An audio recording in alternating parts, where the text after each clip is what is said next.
지금 사법 리스크가 해소되느냐 아니면 가중되느냐 중요한 대법원이 결정을 한 내용이 있습니다. 이재명 대표는 선거법 5월 중에 나오기 힘들 거다라고 예상을 했는데 상황이 조금 바뀌고 있습니다. 영상을 한번 보겠습니다.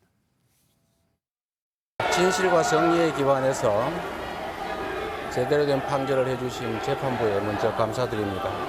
한편으로 이 당연한 일들을 이끌어내는데 이 많은 에너지가 사용되고 참으로 황당하다는 생각이 듭니다.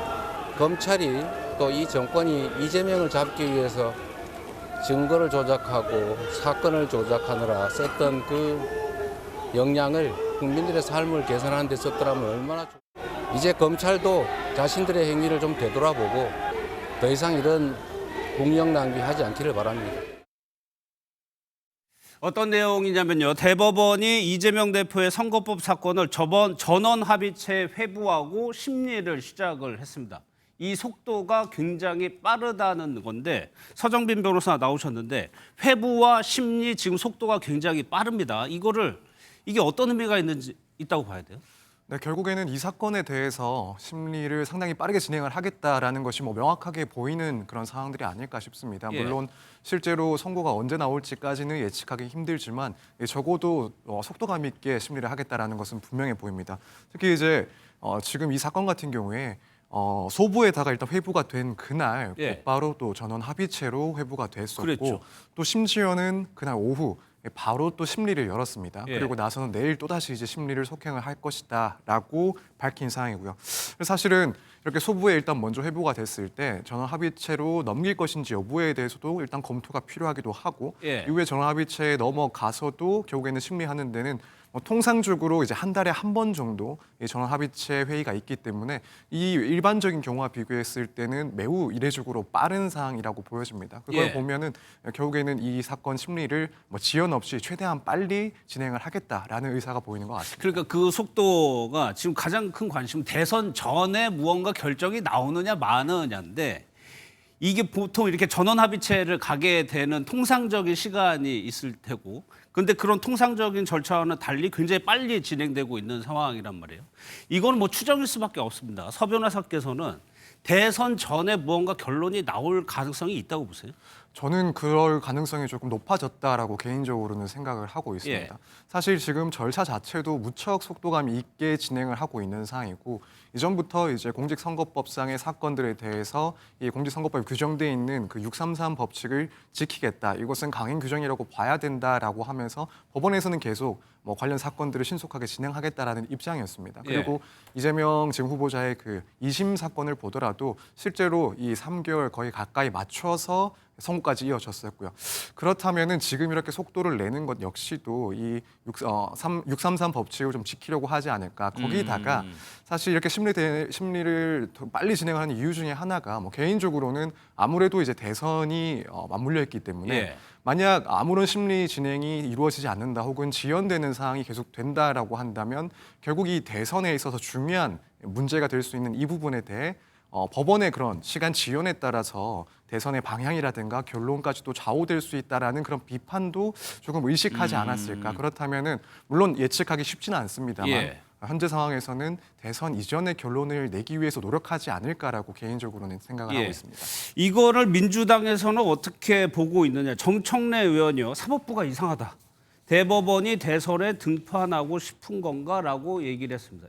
박 의원, 이런 내용을 보면 민주당에서는 약간 좀 당혹스러움 이런 것도 좀 느껴지는 것 같아요. 그런 점이 있겠죠. 그러니까 민주당에서는 아마 대선 이후에 재판이 속행이 되지 않을까 라고 이렇게 예상을 했는데 했죠. 지금 대법원이 전원합의체 회부하고 잇따라 지금 심리를 잡는 걸 보면 상당한 속도전을 하고 있어요. 예. 다만 그래서 대법원이 어떤 결론을 내릴지는 지금 누구도 예측하기가 맞습니다. 어렵죠. 예. 그러니까 민주당의 한편에 이제 정청래 의원처럼 그런 반응도 있지만 다른 한편으로는 대법원이 그냥 털어버리려고 하는 것 같다. 결국 이게 이제 사법이라는 것도 어쨌든 그 기능을 자제해야 될 때가 있는데 지금이 바로 그런 측면 아니냐. 예. 오히려 이제 그 항소심에서 이 무죄가 나왔기 때문에 아예 항소심 판결의 연장선에서 공소기각으로 끝내려는 거 아니냐. 이런 예측도 있어요. 물론 예. 그조차도 예측일 뿐입니다. 대법원이 어떤 판결을 내릴지는 그건 뭐 헌재 선고하고 비슷해요. 예, 아무도 예상할 예상하는 수가 겁니다. 없습니다. 그러나 앞서 예. 이제 변호사님 말씀해 주셨듯이 이 조희대 대법원장의 의지는 6월 3일 전에 결론을 내리는 게 선거에 영향을 덜 미치는 방안이다 이렇게 생각하는 것 같아요. 오히려 그걸 미룸으로써 선거에 더 큰 영향을 줄 수 있다. 이게 이제 대법원 내에 지금 이제 합의 아닌가라는 생각도 듭니다. 그래서 상황을 저희가 그냥 예상을 해볼 수밖에 없습니다. 네 가지 시나리오가 나오고 있는데 무죄가 확정이 되는 경우, 유죄 취지로 파기 환송되는 경우, 파기 자판이라는 용어도 나오던데 파기 자판은 간략하게 그냥 대부분 형량을 정하는 겁니까? 네, 그렇습니다. 이제 파기 재판이라는 것은 대법원에서 2심 판결에 대해서 이제 다른 의견을 내놓으면서 심지어는 나아가서 그 판결까지도 하는 경우를 말합니다. 그래서 통사의 경우에는 2심 판결이 뭔가 법리적으로 맞지 않다라고 하면 다시 한번 이제 판단을 하도록 파기를 하고 환송을 해버립니다. 그리고 예. 나면 이제 항소심에서는 그 취지에 맞춰서 다시 한번 판단을 받게 되는 거고요. 근데 여기서 파기 자판이라는 것은 그렇게 2심으로 다시 내려보내지 않고 직접 이 파기를 한 후에 선고까지도 하겠다라는 그런 제도인데 사실 통계적으로 봤을 때는 매우 드문 일이긴 합니다. 그렇다면서요? 그래서 일반적으로는 파기 환송까지를 하고 자판을 하는 경우는 무척 찾아보기는 쉽지는 않습니다.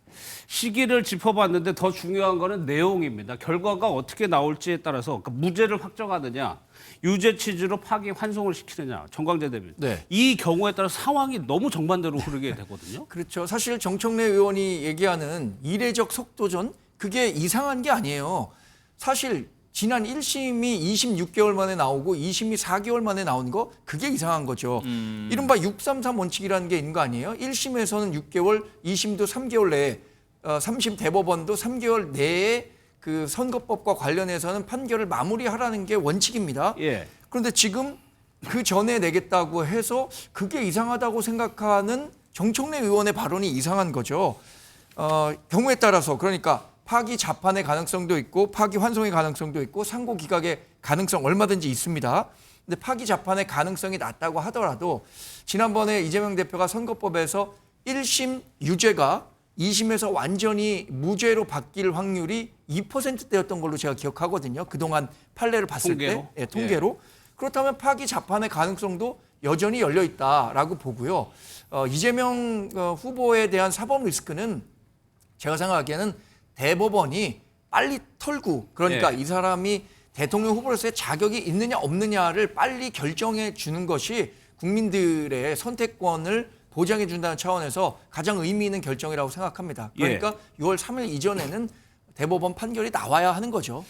이 질문을 변호사님께 드려야 될지 박 의원님께 드려야 될지 모르겠는데 무죄가 확정이 된다면은 뭐 그거는 뭐 날개를 달을 수도 있는 건데 근데 문제는 대선 전에 유죄 취지로 파기 환송을 했을 경우 법적으로 정당에서 후보를 다시 내는 게 좀 어렵다고 제가 들은 것 같기도 하고 그때는 조금 혼란이 커질 수도 있을 것 같다는 생각이 드는데 박 의원님이 5월 11일 날이 후보 등록 마감이고 예. 이제 선거운동이 공식적으로 시작이 됩니다.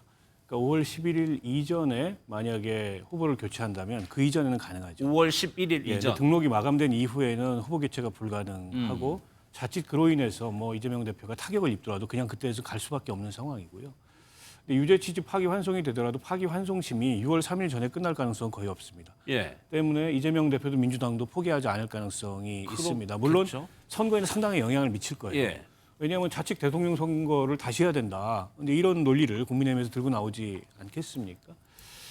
경우에 따라서는 민주당이 당선된 이후에 형사소송법 306조를 개정을 해서 이제 와병이나 이런 게 있을 때 법정에 출석하지 않도록 하는 출석을 정지시키는 그런 제도가 있는데 거기에 대통령 당선이나 국정 수행 네. 이걸 추가해서 법을 개정할 수도 있다. 뭐 이런 관측까지 나와요. 그래서 어떤 경우에도 대법원이 직접 형량을 정해서 아까 이제 파기 자판 말씀을 해주셨는데 그것도 100만 원 이상의 형을 직접 선고하지 않은 이상 6월 3일 그 이전에 이재명 후보의 이 후보와 선거운동 또 이걸 막을 방법은 없다. 알겠습니다. 제가 아까 말씀드린 대로 이 대법원의 판단과 취재는 참 제한되어 있습니다. 헌재처럼. 그래가지고 저희가 추정을 한번 해봤습니다. 이 부분 좀 짧게 한번 짚어볼게요. 이재명 대표가 조갑제, 정규제 대표적인 보수 농객이죠. 계속적으로 만나고 있습니다. 영상 한번 보고 의미 한번 짚어보겠습니다. 한국 경제 투표하고 같이 만났어요. 아, 세 분이서 드셨군요. 초대를 했습니다. 그리고 저는 뭐 그동안에 이재명 비판을 참 많이 한 사람인데 예. 페이스 투 페이스로 만나보는 거는 처음이었어요. 어떠셨어요? 명랑한 사람입니다. 아, 명랑한 분이었어요? 쾌활한 분이라서 제가 이런 이야기를 했습니다. 네. 이름을 잘 지었다고. 어떤 이름? 이슬 제자 밝을 명이거든요. 아. 그러니까 천승이 쾌활할 수밖에 없고 그래서 그동안의 사법 리스크로부터 오는 그 스트레스를 견딘 것 아니냐. 이재명과의 대화 뭐 이런 제목으로 제가 정리를 좀 했습니다. 장관은 보수 진보 가리지 않고 일 잘하는 분을 모시려고 한다. 당선되면 요거는 박 의원님께 여쭤볼게요. 지금 이재명 대표의 우클릭 전략이 성공하고 있다고 보세요? 그렇게 볼 수 있겠죠. 그러니까 중도를 넘어서 이제 합리적 보수의 영역까지 확장을 하겠다. 예. 이런 전략적인 행보라고 볼 수 있을 것 같아요. 특히 더 두 분은 보수 논객임에도 불구하고 윤 대통령의 이 계엄에 강하게 반대하고 탄핵을 주장했던 분들이거든요. 때문에 이제 헌정 체제 수호라는 관점에서 저런 연대가 이루어질 가능성도 있는 거죠. 그런데다가 이제 보수 유권자층의 상당수도 어떻게 보면 윤 대통령이 일으킨 그 계엄 내란에는 동의할 수 없다 이런 층이 있거든요. 이제 그런 층이 여전히 이재명 후보에 대한 비호감, 경계심 이런 게 있는 게 사실인데 예. 그런 거를 저런 분들을 만나서 좀 누그러뜨리고 어쨌든 본인의 어떤 수권 능력이랄까, 수권 당시에 수권할 시기의 안정성 이런 것들을 좀 적극 어필함으로써 예. 저런 분들의 입을 통해서 그런 보수층의 본인에 대한 불안감이나 이런 걸 다독이겠다 이런 전략으로 보입니다. 알겠습니다.